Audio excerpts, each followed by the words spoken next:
When Jesus had finished saying all these things, he said to his disciples, "As you know, the Passover is 2 days away and the Son of Man will be handed over to be crucified." Then the chief priests and the elders of the people assembled in the palace of the high priest, whose name was Caiaphas, and they plotted to arrest Jesus in some sly way and kill him, but not during the feast, they said, or there may be a riot among the people. While Jesus was in Bethany in the home of a man known as Simon the leper, a woman came to him with an alabaster jar of very expensive perfume, which she poured on his head as he was reclining at the table. When the disciples saw this, they were indignant. "Why this waste?" they asked. "This perfume could have been sold at a high price and the money given to the poor." Aware of this, Jesus said to them, "Why are you bothering this woman? She has done a beautiful thing to me. The poor you will always have with you, but you will not always have me. When she poured this perfume on my body, she did it to prepare me for burial. I tell you the truth, wherever this gospel is preached throughout the world, what she has done will also be told, in memory of her." Then one of the 12, the one called Judas Iscariot, went to the chief priests and asked, "What are you willing to give me if I hand him over to you?" So they counted out for him 30 silver coins. From then on Judas watched for an opportunity to hand him over. On the first day of the Feast of Unleavened Bread, the disciples came to Jesus and asked, "Where do you want us to make preparations for you to eat the Passover?" He replied, "Go into the city to a certain man and tell him, 'The teacher says my appointed time is near. I am going to celebrate the Passover with my disciples at your house.'" So the disciples did as Jesus had directed them and prepared the Passover. When evening came, Jesus was reclining at the table with the 12. And while they were eating, he said, "I tell you the truth, one of you will betray me." They were very sad and began to say to him one after the other, "Surely not I, Lord." Jesus replied, "The one who has dipped his hand into the bowl with me will betray me. The Son of Man will go just as it is written about him, but woe to that man who betrays the Son of Man. It would be better for him if he had not been born." Then Judas, the one who would betray him, said, "Surely not I, Rabbi."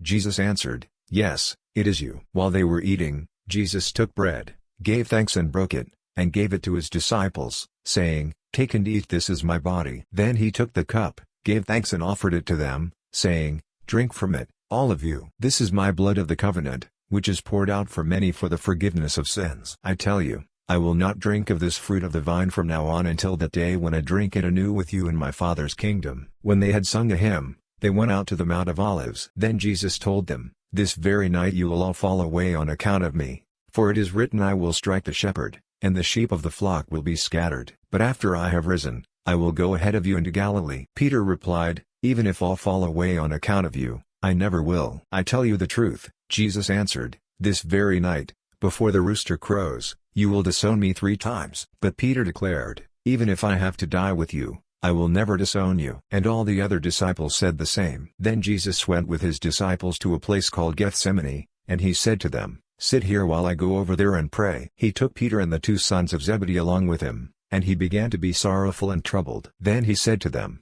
"My soul is overwhelmed with sorrow to the point of death. Stay here and keep watch with me." Going a little farther, he fell with his face to the ground and prayed, "My Father, if it is possible, may this cup be taken from me. Yet not as I will, but as you will." Then he returned to his disciples and found them sleeping. "Could you men not keep watch with me for 1 hour?" he asked Peter. "Watch and pray so that you will not fall into temptation. The spirit is willing, but the body is weak." He went away a second time and prayed, "My Father, if it is not possible for this cup to be taken away unless I drink it, may your will be done." When he came back, he again found them sleeping, because their eyes were heavy. So he left them and went away once more and prayed the 3rd time, saying the same thing. Then he returned to the disciples and said to them, "Are you still sleeping and resting? Look, the hour is near, and the Son of Man is betrayed into the hands of sinners. Rise, let us go. Here comes my betrayer." While he was still speaking, Judas, one of the 12, arrived. With him was a large crowd armed with swords and clubs, sent from the chief priests and the elders of the people. Now the betrayer had arranged a signal with them: "The one I kiss is the man, arrest him." Going at once to Jesus, Judas said, "Greetings, Rabbi," and kissed him. Jesus replied, "Friend, do what you came for." Then the men stepped forward, seized Jesus and arrested him. With that, one of Jesus' companions reached for his sword, drew it out and struck the servant of the high priest, cutting off his ear. "Put your sword back in its place," Jesus said to him, "for all who draw the sword will die by the sword. Do you think I cannot call on my Father, and he will at once put at my disposal more than 12 legions of angels? But how then would the scriptures be fulfilled that say it must happen in this way?" At that time Jesus said to the crowd, "Am I leading a rebellion, that you have come out with swords and clubs to capture me?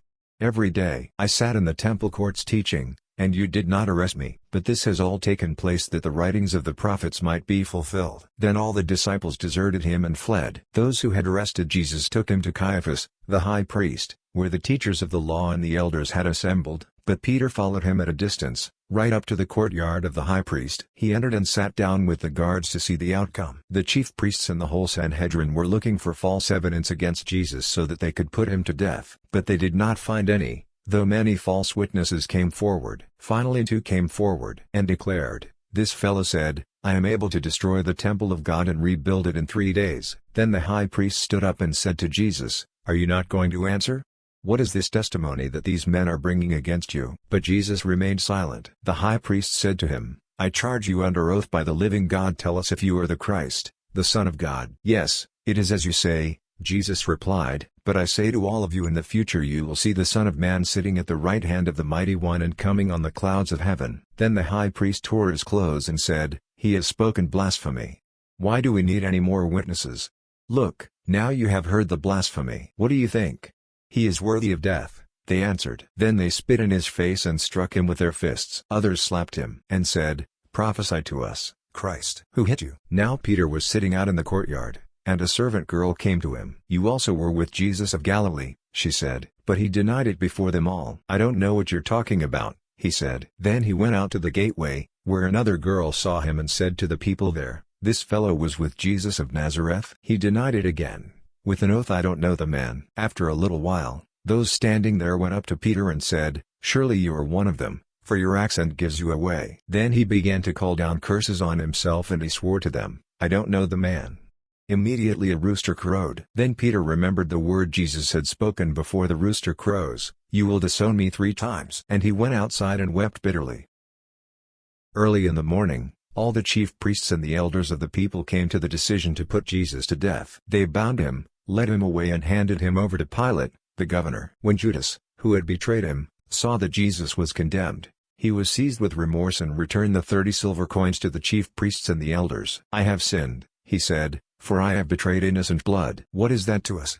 they replied. "That's your responsibility." So Judas threw the money into the temple and left. Then he went away and hanged himself. The chief priests picked up the coins and said, "It is against the law to put this into the treasury, since it is blood money." So they decided to use the money to buy the potter's field as a burial place for foreigners. That is why it has been called the field of blood to this day. Then what was spoken by Jeremiah the prophet was fulfilled. They took the 30 silver coins, the price set on him by the people of Israel, and they used them to buy the potter's field, as the Lord commanded me. Meanwhile Jesus stood before the governor, and the governor asked him, "Are you the king of the Jews?"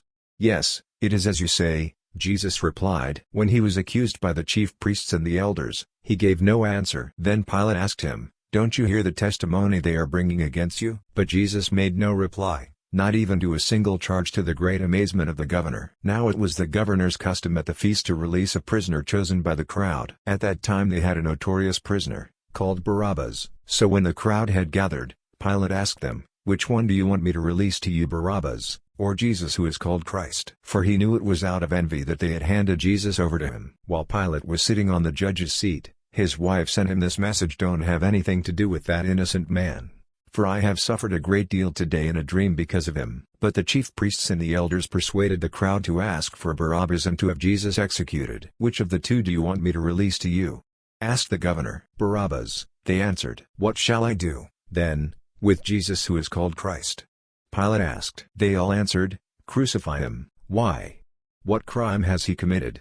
asked Pilate. But they shouted all the louder, "Crucify him." When Pilate saw that he was getting nowhere, but that instead an uproar was starting, he took water and washed his hands in front of the crowd. "I am innocent of this man's blood," he said. "It is your responsibility." All the people answered, "Let his blood be on us and on our children." Then he released Barabbas to them, but he had Jesus flogged, and handed him over to be crucified. Then the governor's soldiers took Jesus into the praetorium and gathered the whole company of soldiers around him. They stripped him and put a scarlet robe on him, and then twisted together a crown of thorns and set it on his head. They put a staff in his right hand and knelt in front of him and mocked him. "Hail, "King of the Jews," they said. They spit on him, and took the staff and struck him on the head again and again. After they had mocked him, they took off the robe and put his own clothes on him. Then they led him away to crucify him. As they were going out, they met a man from Cyrene, named Simon, and they forced him to carry the cross. They came to a place called Golgotha, which means the place of the skull. There they offered Jesus wine to drink,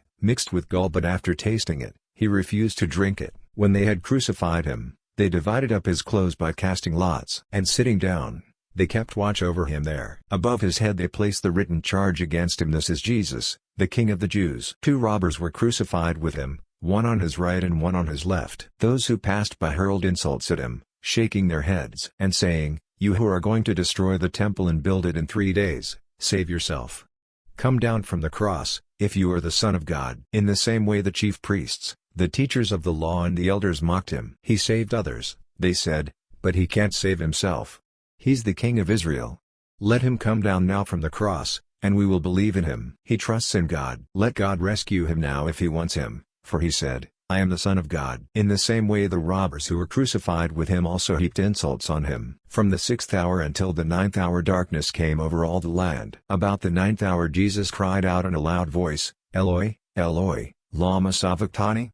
which means, my God, why have you forsaken me?" When some of those standing there heard this, they said, "He's calling Elijah." Immediately one of them ran and got a sponge. He filled it with wine vinegar, put it on a stick, and offered it to Jesus to drink. The rest said, "Now leave him alone. Let's see if Elijah comes to save him." And when Jesus had cried out again in a loud voice, he gave up his spirit. At that moment the curtain of the temple was torn in two from top to bottom. The earth shook and the rocks split. The tombs broke open and the bodies of many holy people who had died were raised to life. They came out of the tombs, and after Jesus' resurrection they went into the holy city and appeared to many people. When the centurion and those with him who were guarding Jesus saw the earthquake and all that had happened, they were terrified, and exclaimed, "Surely he was the Son of God." Many women were there, watching from a distance. They had followed Jesus from Galilee to care for his needs. Among them were Mary Magdalene, Mary the mother of James and Joses, and the mother of Zebedee's sons. As evening approached,